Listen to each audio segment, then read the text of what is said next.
In addition to physical and verbal abuse, our kids are taught godless ideas and philosophies 5 days a week, 10 months a year.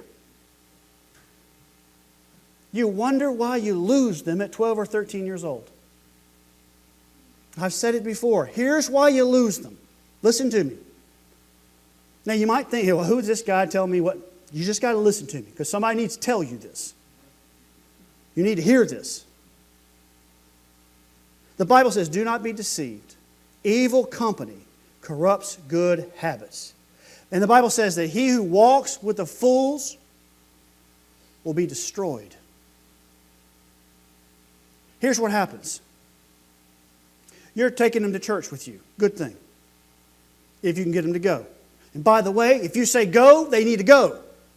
Because you're in charge and not them. You teach them. You love them. You pray for them. But here's the problem.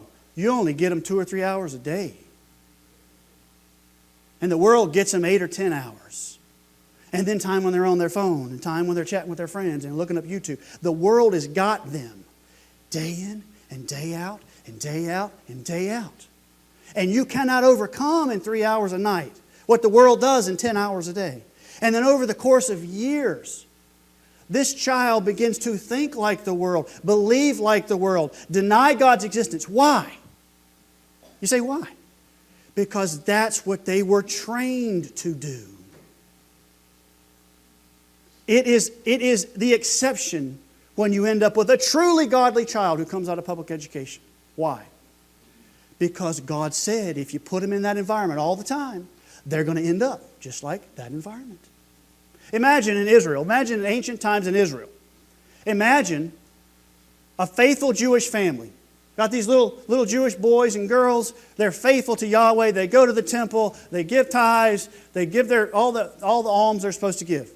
And they get up every morning and they're happy. And they get themselves, and they make breakfast. And they pat little Johnny on the, whatever his name is. You know, Johnny, Jesus, whatever his name is that they would use. And they walk him down the street and they're so happy. And they stop in front of this big building and they say, here you go. And they hand them to a man or a woman. And as you pan back from the scene and you see the sign up on the building that they walk into, it says, the Temple of Baal. Now imagine what Yahweh, God, is going to think of that. And imagine what kind of children they're going to turn out to be.